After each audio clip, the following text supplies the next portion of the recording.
Barasaabka gobolka Sanaag Axmed Cabdi Muuse oo si ballaaran loogu soo dhaweeyay deegaanada kala duwan ee gobolka Sanaag ayaa maruu soo gaaray magaalada Fadhigaab oo ka tirsan degmada Garadag ee galbeedka gobolka Sanaag ayaa waxaa halkaasi ku soo dhaweeyay qaybaha kala gedisan ee bulshada iyo sidoo kale oday dhaqameed iyo maamulka deegaankaasi iyo waliba salaadiin iyo mas'uuliyiin soo dhaweyn kadib ayaa halkaasi waxa ka hadlay Suldaan Axmed Faahiye oo kamid ah salaadiinta deegaankaasi iyo waliba hayrka tuuladaasi Axmed Ismaaciil Dhunkaal iyo xubno ka tirsan oday dhaqameedka iyo haweenka kuwaasoo dhammaantood hadalkooda isugu biyo shubanayay soo dhaweyn iyo hambalyo iyo duco ay ugu ducaynayaan barasaabka in Ilaahay xilkaasi ku asturo waxaana hadaladoodii ka mid ahaa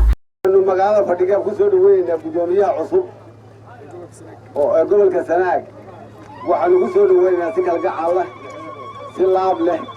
si dhaweyn wanaagsan qalbi furan waayo maanta waxa weeye wax badan baynu u baahnayn nin deegaanka ah oo gobolka loo soo magacaabo waa Ilaahay maadi maanta haddii loo soo magacaabo madaxweynahana ugu mahad celinaynaa magacaabista uu soo magacaabay nin deegaanka u dhashay reer Sanaaga hadalka waxba laguma raago waxaan mar labaad iyo mar saddexaad soo dhaweynaa gudoomiyaha mahadda labaad waxaanu halkaa uga mahadnaqaynaa madaxweynaha maanta u gartay gudoomiyaha degmada ka dhashay gobolka Axmed Cabdi Muuse haddii lagu kuugoyahay oo ogaaday inay baahidu taalo halkaa waxaway aad iyo aad baan uga mahad celinaynaa madaxweynaha halkan waxaanu ku soo dhaweynaynaa gudoomiyaha cusub u dhashay gobolka Sanaag halkan waa Fadhigaab waa ku hambalyeeynaa aad iyo aad baan ugu hambalyeeynaa waa ku ducaynaynaa xilka ku asturo xilkaan anana waa ku garab taaganahay aad iyo aad waa ku hambalyeeynaa أولا وحن مدرني الله مرلباتك وحن آد هلكن aan uga soo dhaweynaya waqtiga ballaaran ee hogaamiye gudoomiyaha cusub ee gobolka Sanaag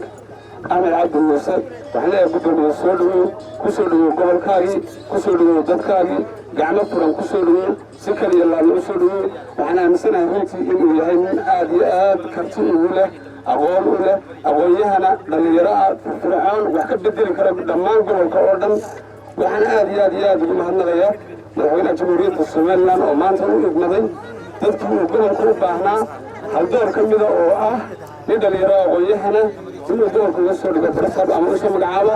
aad iyo aad baan ugu mahadcelinayaa waxaan leeyahay mar labaad iyo mar saddexaad gudoomiyaha ku soo dhaweey gobolkaaga halkan oo Fadhigaab ku soo dhaweey dadkaaga ku soo dhaweey si kal furan u soo dhaweey si kal iyo laab u soo dhaweey waa salaam Ilaahay baa marka hore mahad dhammaanteed Ilaahay baa iska leh haweeney waxaanu mahad celinaynaa barasaabka cusub ee loogu soo dhaweeyay ee loo soo doortay dadkiisii iyo dalkiisii iyo gobolkiisii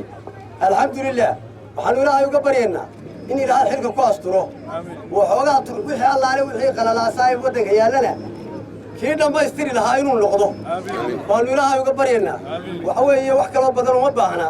waxa weeye waanu soo dhaweynaynaa dalkiisii ciidiisii dadkiisii waanu ku soo dhaweynaynaa barasaabkooda cusub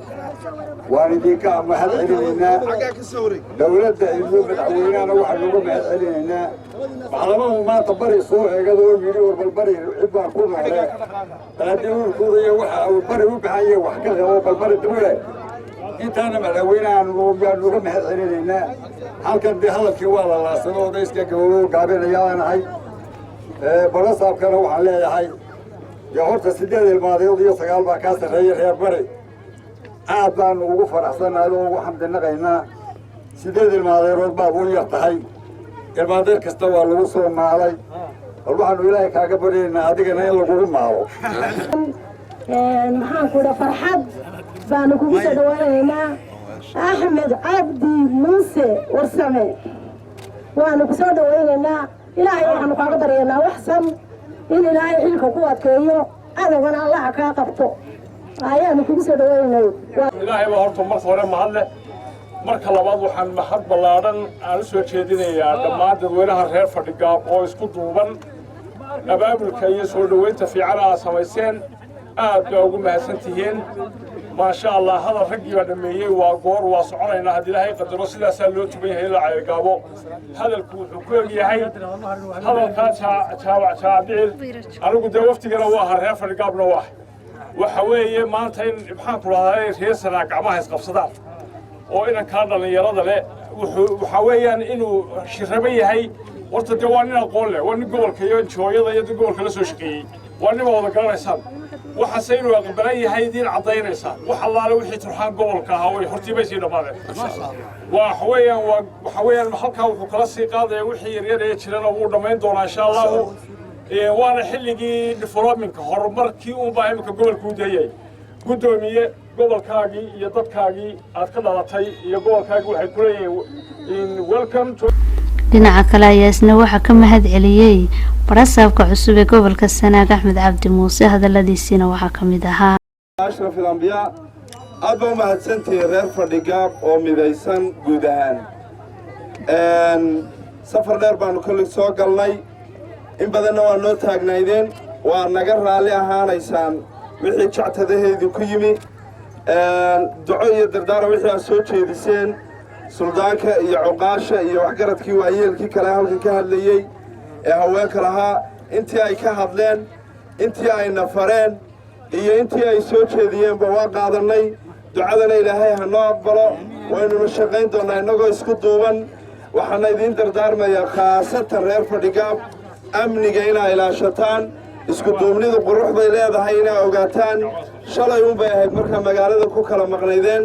quruxda iyo qiimaha ay leedahay maanta ka muuqdana waa aragtaan reer Fadhigaab waxaan gaar uga codsanayaa ama aan uga maantana daan dawlad gudoomiye gobolkaba u ahay anigoo reer Fadhigaabna waanahay gudoomiye gobolkana waanahay Fadhigaab kala qaybsan cidna ka yeelmayno waa inay dadku isdhex galaan deegaan lama kala laha lama kala sheegan karo